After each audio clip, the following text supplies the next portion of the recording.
Jangankan kata-kata ya, senyum pun saya nggak bisa lagi.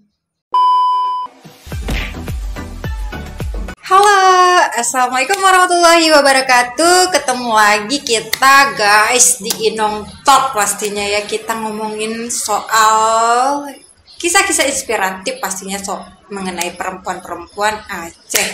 Tentu pasti ada manfaatnya dong untuk kalangan perempuan ya. Nggak cuma perempuan sih, tapi laki-laki juga berhak mendengarkan suara-suara perempuan. Kali ini tamu kita siapa ya? Ting ting ting ting. Hai. Apa kabar? Alhamdulillah ya. Kok kaku banget nih? Kaku banget nih kita ngomongin sama pustakawan berprestasi tingkat nasional. Oke, mungkin kalau misalnya teman-teman ini atau yang ada di rumah ya, yang suka baca koran ya, yang suka lihat media sosial, pasti hit dong karena beliau ini sempat mendapatkan prestasi ya, pustakawan berprestasi tingkat nasional juara 1 loh ya. Excellent, very great, alhamdulillah banget ya. Alhamdulillah. BTW namanya siapa, Yuyun apa Zulfa? Zulfa Azizati ya. Azizati. Biasa dikenal dengan Yuyun. Yuyun. Amina kan biasa kenal dengan Yuyun ya. Yuyun nama kampung, Zulfa nama kota. Nama KTP. Oh enggak, KTP kakak ijazah. Ijazah ya. Yang lain Yuyun. Enggak, biasanya kalau di kampung nama kampungnya, kalau saya misalnya di kampung dikenal Aminah. Kalau nama udah pindah ke kota jadinya Mina gitu ya. Kalau Yuyun enggak ya? Yuyun tetap. Emang Yuyun tetap ya. Oke, ini panggilannya Zulfa apa Yuyun aja sih? Yuyun aja ya, biar lebih dikenal Yuyun. Oke, Yuyun. Ini ngomongin soal berprestasi ya. Kamu nih berapa lama sih honor di sekolah? Kurang lebih 5 tahun honor, 2 tahun kontrak. 5 tahun honor itu dari tahun berapa? Dari 2014. 2014 ya. Nah, Itu belum selesai kuliah. Siap magang, langsung dipanggil kembali. Di honornya juga di sini. Di sini di MTSN Pak Banda Aceh. Oh, dulu kuliahnya D3 ya? S1 langsung. S1 S1 di IP di Winarani. Fakultas ada Winarani. Kemudian PKL-nya ditentukan tempatnya di NSN 4. Itu kamu yang tentukan apa jurusan yang tentukan? Jurusan itu. Jurusan ya. Kami nggak bisa pilih sendiri. Nggak bisa ya. Otomatis waktu magang selama 1 bulan di MSN 4 baru magangnya lebih kurang kemarin itu 2,5 bulan, hampir 3 bulan kan. Masih lama ya, 2014 di awal kan. Kemudian di pertengahan 2014 dapat calling dari kepala perpustakaan. Itu belum lulus ya? Belum lulus ya. Langsung bersedia tanpa honor. Oke, saya bilang lanjut. Tapi saya belum siap nih Bu. Ya udah, lanjut aja nanti pekerjaan lanjut, skripsi lanjut. Belum lagi KKN. Belum lagi kan? Belum KKN. Ya. Artinya sudah dipegang ya. Pasti tentu yang namanya orang mau menarik kembali artinya ada kinerja yang bagus nih. Emang suka ya ambil ilmu perpustakaan atau memang terpaksa nih? Enggak terpaksa loh. Memang pilihan pertama. Pilihan pertama langsung lulus di ilmu perpustakaan. Pilihan keduanya SMI ya yang di syariah. Pilihan ketiga tarbiyah. Pertama tetap ilmu perpustakaan. Pasti berpikir perpustakaan, maksudnya kan perpustakaan itu tidak terlalu dikenal, terus prospeknya juga dulu masih baik-baik aman gitu ya. Dosennya pun belum terlalu banyak ya. Mungkin terinspirasi dari situ ya. Dari kita tahu perpustakaan belum begitu berkembang, apalagi perpustakaan sekolah. Jadi pokoknya punya minat lah untuk ngambil. Itu dari kelas 3 man udah tentukan mau pilih ilmu perpustakaan. Kamu melihat sendiri prospek perpustakaan itu gimana sih ke depannya? Harus lebih berkembang untuk potensi anak-anak berkarir, berprestasi tentunya. Kemudian kreativitas anak lebih diunggulkan di perpustakaan. Itu ke depannya lebih ke peserta didik. Oke. Kamu 3 tahun honor ya, anggap aja 3 tahun. Iya. Itu 3 tahun kamu honornya itu nggak dibayar atau gimana? Waktu diajak pertama memang tidak dibayar, maksudnya beliau jangan menjanjikan dulu, tapi di bulan pertama langsung dibayar gitu. Ya meskipun nggak UMP ataupun nggak banyak lah ya. Tapi kalau dikira dari arah sini tinggal sama-sama Aceh Besar Banda Aceh ya nggak apa-apa gitu. Sebenarnya berapa sih honornya? Kita nggak apa-apa ya buka-bukaan soal honorium kinerja pustakawan di sekolah itu berapa? Atau beda sekolah beda ya? Beda, saya rasa beda. Saya berapa kalau honor? Kalau honor biasa 700 ya, paling 700 tinggi. pustaka. Iya. Saya dapat di tahun pertama 600. Di tahun kedua naik 50.000, 650. Kemudian di tahun ketiga dapat 800. Di tahun keempat 1,5 juta langsung naik. Kemudian di tahun kelimanya 2 juta. Itu udah kontrak, Udah kontrak belum? Kontrak 2,5 juta. 2,5 juta sampai ke 3 juta. Jadi kan kita beda-beda ya, tergantung sekolah ya. Enggak nggak sih, maksudnya ada nggak sih julitan orang bilang, ih mau banget gitu honor di sekolah dengan gajinya gitu masih survive. Sering nggak sih dengar kata-kata yang negatif gitu? Banyak sih yang kita dengar dari kawan-kawan ya. Karena pernah saya dengar juga dari kawan-kawan yang dari berbagai sekolah ya. Mereka ada yang dibayar 200.000 itu per bulan. Jadi saya gini aja, bersyukur ya. Bersyukur dengan tahun pertama itu, bulan pertama langsung dikasih 500, 600 itu sudah sangat bersyukur. Kemudian saya pun memotivasi kawan-kawan yang mengatakan 200. Alhamdulillah masih ada tempat honor, masih ada tempat kita pergi setiap pagi. Bagaimana dengan kawan-kawan yang lain? Setelah dapat ijazah aja, duduk di rumah gitu kan. Jadi kita 200, 100 saya kira itu bukan permasalahan ya. Mungkin nggak permasalahan di dalam, tapi masalah tetap di kantong kan ya. Itu kan ya kan. Kalau kita ngebayangin gini loh, 500 satu posisi di bawah 1 juta. Mungkin Julfa nggak orientasi uang atau seperti apa? Gimana ya? Karena kita lebih ke untuk Pengabdian. ya. Yes. Karena dari awal memang kepala perpustakaan mengatakan kamu siap bekerja tanpa gaji. Siap, saya bilang langsung. Artinya kamu memang udah dari awal memang udah siap ya. Siap. Jadi setiap naik 50.000 per bulan saja itu syukurnya alhamdulillah luar biasa syukurnya. Bener loh gini, karena kan Julfa di Aceh, nggak cuma di Aceh ya, di Indonesia tenaga honor itu kan banyak banget. Terus gaji honor itu misalnya guru juga beda. Guru bahkan lebih sedikit ya kali. Lebih sedikit guru kan iya, guru kan dihitung jam, sedangkan kita tidak dihitung jam, kita dihitung hari. Kalau tendik ya kan, kalau guru memang jam sedikit mengajar sedikit dapat gitu. Malah kalau saya di sekolah guru yang lebih berpengalaman atau lebih duluan honor banyak saya, alhamdulillah honor. Artinya pustakawan jangan khawatir soal salary honor. Ya mau nggak mau ya harus honor dulu dong. Lu hidup di Indonesia. Mungkin kita duduk di rumah. Kita hidup di Indonesia, ya memang harus honor dulu, ngabdi dulu gitu loh. Karena apa? Dari habis lahir aja udah ngabdi duluan. Yang penting niat duluan, kemudian kita mintalah yang baik-baik. Insya Allah Allah kasih yang baik-baik. Kamu puas? Alhamdulillah puas sampai sekarang. Ikhlas lah kita untuk negeri, mengabdi untuk negeri. Jangan kebeban gitu dong mukanya. Enggak beban. Mak, ini ya agak-agak apa namanya? Sedih. Cuma enggak ini loh, apa namanya? Kak Mina kan luar biasa cara ngomongnya. Aduh, saya jadi apa nih? Bukan terharu. Nervous. Enggak juga ya, nggak perlu nervous karena kita nih kan ngomongin sesuatu yang memang yang penting ada manfaatnya umat ya paling ya. Terus gini lagi nih, kamu udah 5 tahun honor di sekolah ya, jadi pustaka profesional. Kamu nggak mikirin itu apakah uang banyak atau sedikit, yang penting kamu melakukan yang terbaik. Dengar-dengar nih, kamu juga sempat menjadi pustakawan berprestasi di provinsi. Iya, berapa kali? Sebenarnya sekali, kemudian pada tahun ikut yang keduanya itu yang kedua kali karena kita memang dipilih untuk mewakili nasional. Nah, jadi dari situ dari pilihan itu kan kita bisa bahwa kita nomor 1 di provinsi kita gitu kan. Sekali tahun 2019, yang 2021 memang belum sempat dibuatkan gitu. Jadi memang ditunjuk langsung mewakili Aceh untuk ke nasional. Yang tunjuk siapa? Usul? Enggak, yang tunjuk dari Kementerian Agama wilayah. Iya, ya langsung dari wilayah. Dan juga kamu di bawah, kamu pimpinan pustaka atau pustakawan aja nih di sekolah? Kepala perpustakaan. Kamu kepala perpustakaan? Enggak, kepala perpustakaan saya stafnya. Kamu stafnya. Artinya kepala perpustakaan guru ya? D3-nya guru, S1-nya D3-nya ilmu perpustakaan, S1-nya guru. S1-nya guru. Oke, selama kamu bekerja nih di perpustakaan, ini terbilang berprestasi nggak sih perpustakaan kamu ini? Karena berapa kali dilombain menang nggak? Yang baru pertama ikut lomba 2019 itu di Kementerian Agama Provinsi itu dapat juara 2, kemudian ini yang kedua.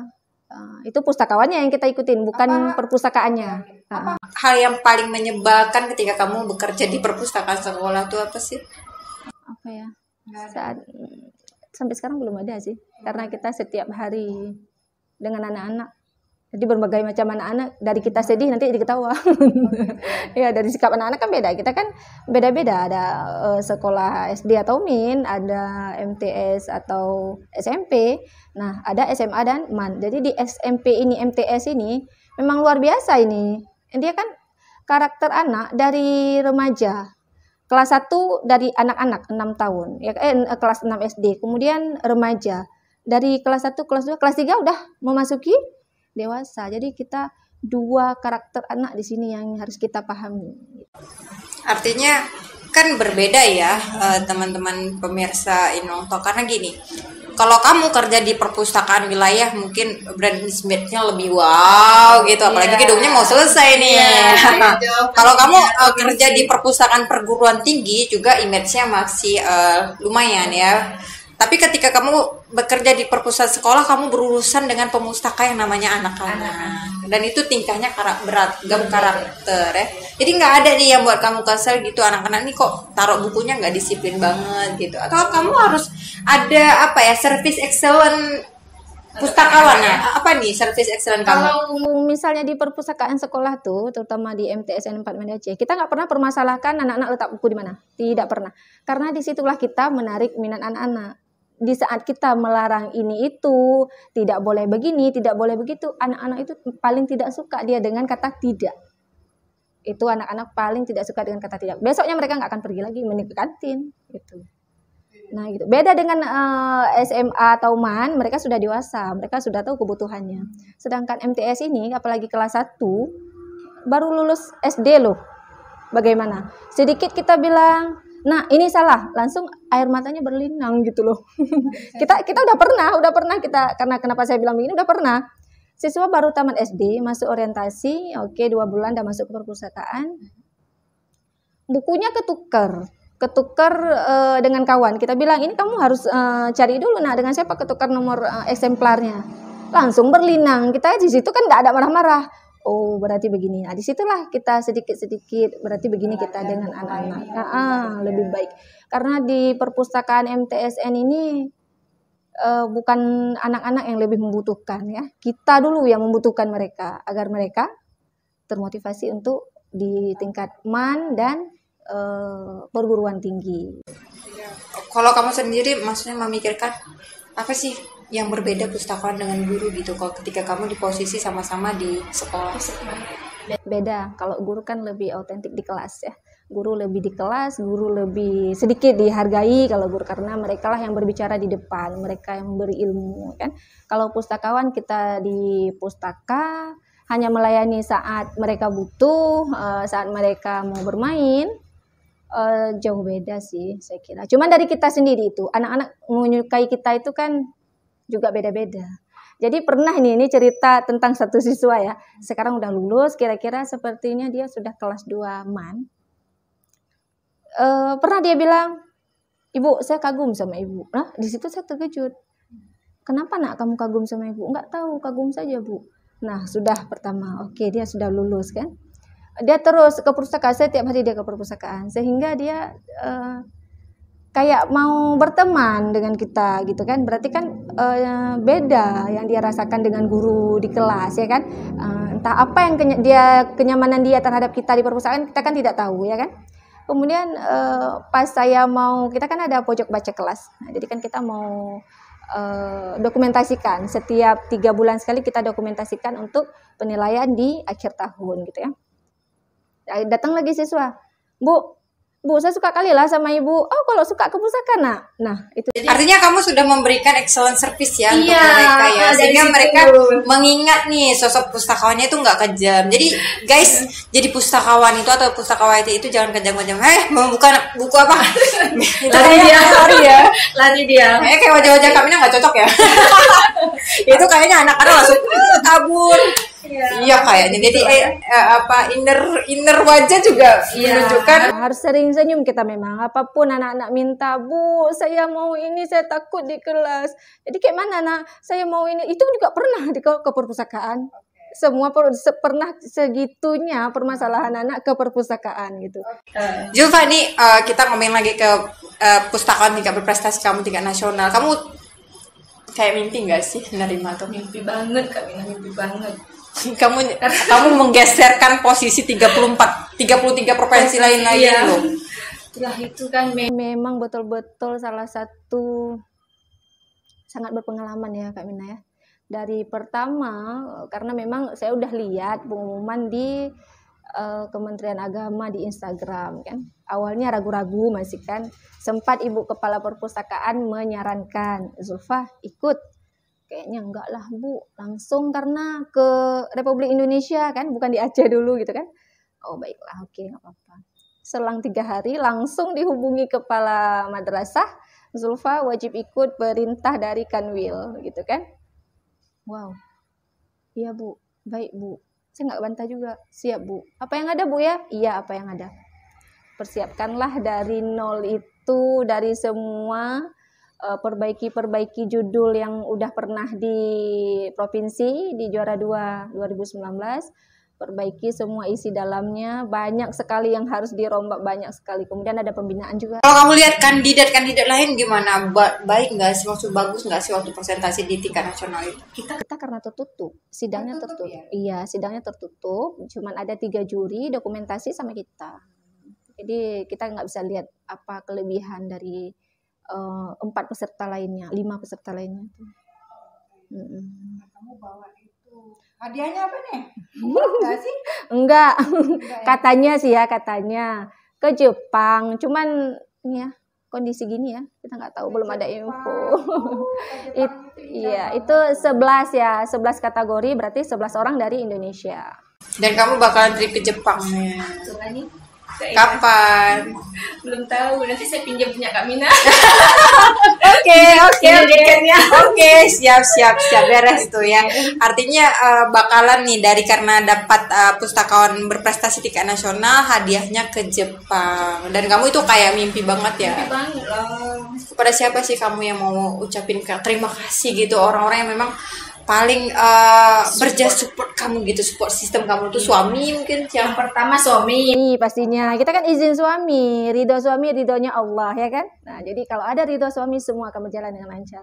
Suami doain, suami ngizinin, suami support, nggak pernah bilang nggak pernah bilang, termasuk di dapur ya, masak-memasak. Nah, itu kan di masak-masak itu luar biasa. Kalau kita, pagi saya udah punya anak 2. Jadi memanage antara ngantar ngaji anak, jemput sekolah anak, dengan harus tugas yang harus ada deadline-nya, gitu ya. Alhamdulillah suami sangat mensupport. Kedua, Kepala Perpustakaan MTSN Pak Banda Aceh. Jadi mensupport lah semua orang-orang sekeliling kamu ya, sahabat yang lainnya ya. Terus kamu nih merasa nggak sih ini kayak gift atau hadiah berkat dari kesabaran kamu menjadi pustakawan yang hanya honor gitu. Karena gini berbeda ya. Kalau misalnya orang PNS gitu ya, kemudian dia berprestasi tingkat nasional udah biasa, ini honor loh guys. Honor, tenaga honor, tapi dia bisa mengharumkan nama Aceh di tingkat nasional. It's different ya. Jadi kamu merasa ini adalah sebuah hadiah yang sangat luar biasa nggak sih? Hadiah terindah, nggak bisa diucapkan dengan kata-kata sih. Ya berkat kesabaran kita, kesabaran suami, kesabaran anak pastinya ya kan, dengan berbagai tugas sebagai ibu rumah tangga. Apalagi saya kan nikah dini. Iya, maksudnya gini, bukan masalah soal hadiah yang kita dapatkan ya, Yuyun, tapi juga nama baik nih, nama baik kita, nama baik Aceh di tingkat nasional gitu ya. Kamu betul-betul prepare very well gitu kan, sangat terbaik gitu kan. Kamu udah mempersiapkan diri udah Insya matang Allah baik banget ya? itu Udah siap semuanya. Jadi kan saya itulah kita apa namanya yang dibilang tahajud ya. Tahajud paling nomor 1 itu tahajud. Ya, amalan Dari kamu nih, iya, ibarat kamu tahajud dia- kita bukan masalah ini mengumbar ini apa ibadah kita ya. Tahajud itu sangat betul-betul lah, bukan mayang-mayang bahasa C. Tahajud, permintaan tahajud kita minta segini Allah kasihnya segitu. Dalam hati, ya Allah berilah saya terang hati, bukan juara yang saya minta Kak Mina. Terang hati, lancar lidah saya, terbuka pikiran saya di depan juri. Langsung 1 dikasih Kak Mina. Bukan saya minta, bukan juara di situ saya minta. Karena nggak terpikir ya, nggak akan kita kayak nggak terlalu pede gitu ya. Iya, yang penting lidah saya lancar, hati saya terang, terbuka pikiran saya, apapun pertanyaan saya jawab lancar, insya Allah.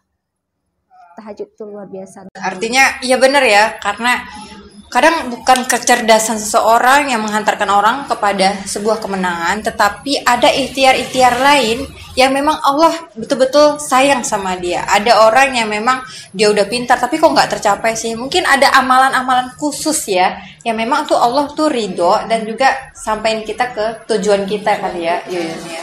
Oke Yuyun, mungkin ini di part 2 ya, kita masuk ke part 2 guys. Back nih ke masa lalu. Yun, aku pernah dengar sih katanya kamu tuh korban tsunami ya. Oh iya, 2004. Pada saat itu saya umur hampir ke 15 tahun ya sebenarnya. 14. Kelas 3 MTS. Di MSN ini juga loh, saya alumni MSN Ruko. MSN 4. Nah, jadi keluarga habis semua termasuk nenek. Satu keluarga itu mencapai 27 orang kami, satu nenek. Saya habis satu keluarga, saya hanya tinggal sendiri. Itu nenek semua di situ, ayah, ibu, 5. Saya anak kelima dari 5 bersaudara. Tinggal sendiri. Di Cadik Baitul Salam, itu kan memang pesisir ya. Arah jembatan Perundungan. Tuh tsunami itu maksudnya kamu nggak ada terpikir waktu gempa itu nggak ada lari atau kenapa? Atau saya memang tidak di tempat. kamu tidak di Tidak di tempat. Saya di RSZA Zainal Abidin yang zaman itu. Rumah sakit lama. Saya di situ. Nggak lari karena kita kan terperangkap di dalam. Kalau kita lari langsung kena ombak itu. Jadi kami naik ke atas di musala yang rumah sakit lama kan agak tinggi. Jadi kami naiknya ke teralis-teralis itu, ke pegang-pegang teralis gitu. Sampai ke puncaknya paling atas. Bayangin kayak mana cara megangnya itu nggak paham lagi. ya, karena pas tsunami itu kamu berpikir nggak sih, gimana mama aku, gimana ya? Kita berpikir Rasanya kamu pengen kabur ke rumah gitu gak sih? gini, Saya mikirnya gini, Bapak kemana ya? Kok nggak jemput-jemput? Udah sorry. Mama kemana ya? Kok nggak ada yang pada nanya gitu kan? Kita kan nggak tahu keadaan di rumah ya kan? Hari ketiganya saya tahu karena kami hari kedua ke belakang ZA itu di Lambu kami di situ. Kemudian hari ketiga kata orang semua jalan Laksamana Mahlayati habis, nggak ada lagi, tinggal cuman lantai doang. Jadi saya beranikan diri untuk jalan kaki. Jalan kaki itu dari Lambu ke Darussalam. Bayangkan, cuman kita nggak ada lagi pikir-pikir apa lagi. Saya jalan-jalan, saya ingin dapat orang tua saya atau keluarga saya atau siapalah. Pokoknya siapa yang dapat, tidak ada yang dapat. Hari ke-10 saya baru jumpa sama semua keluarga si nenek itu. Karena kita kan berpencaran, saya pun nggak sanggup jalan kaki ke daerah pengungsian mana-mana aja. Beberapa pengungsian sudah saya berjalan belum jumpa dengan keluarga yang dekat, misalnya wali saya. Karena memang bapak saya asli Aceh Besar, mama saya Aceh Timur, jadi saya carinya yang pasti yang di Aceh Besar ini ya kan, wali-wali saya kemana. Pada hari ketiga itu saya udah tahu orang tua saya nggak ada lagi semua, karena ada yang bilang pas jumpa saya di Masjid Jami, abang sepupu berlapis ya, bukan abang sepupu lo kandung, abang sepupunya lagi.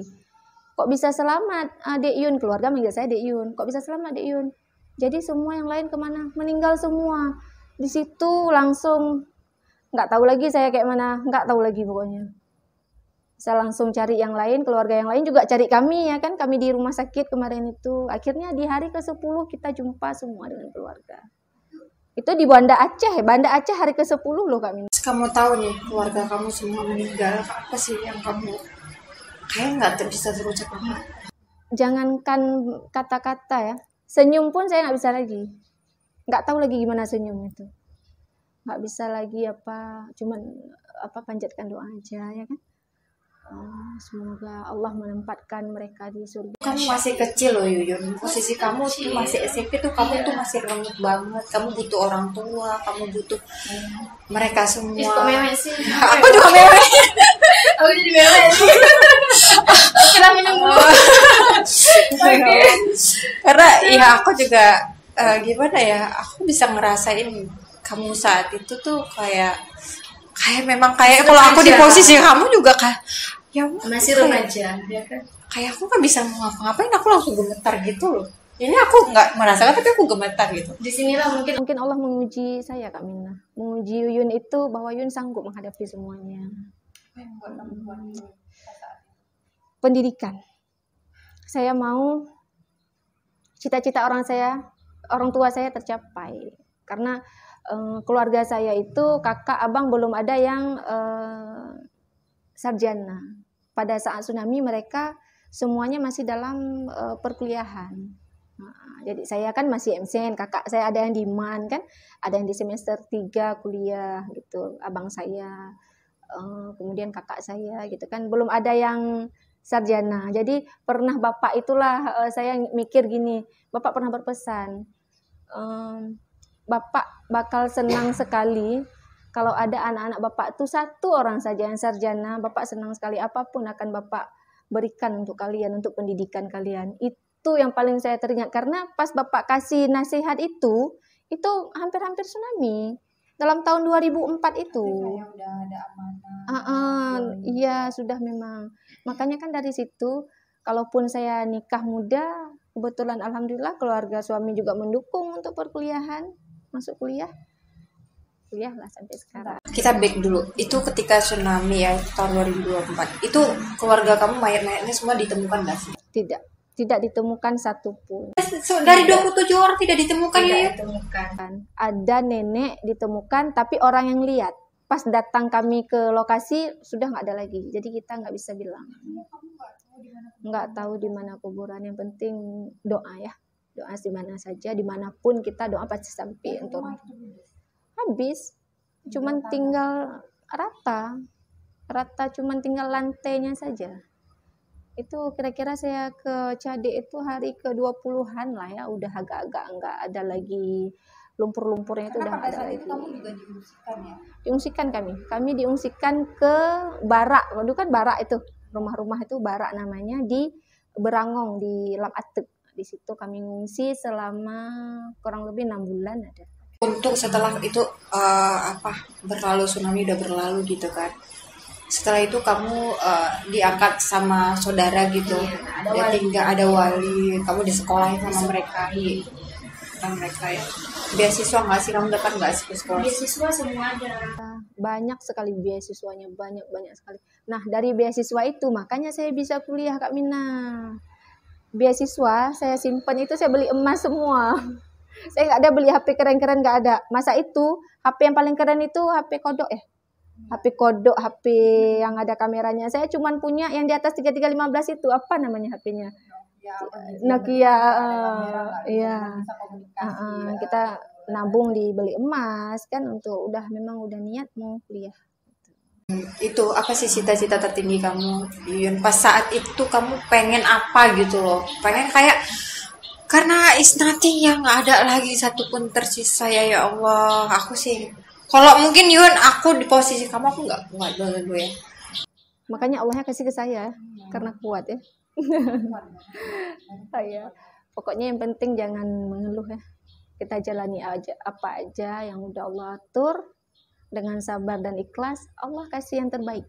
Sih kayak momen-momen kemarin kayak memperingati hari tsunami, kamu merasa gila sedih banget ya Allah, pengen kamu ketemu kuburan aja ya. 17 tahun itu memasuki anak dewasa ya kan. Berarti kalau misalnya yang kelahiran 2004 itu udah dewasa sekarang, udah 17 tahun. Segitulah kesabaran saya.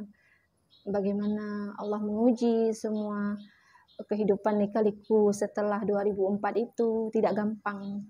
Banyak kali lika-likunya cukup banyak.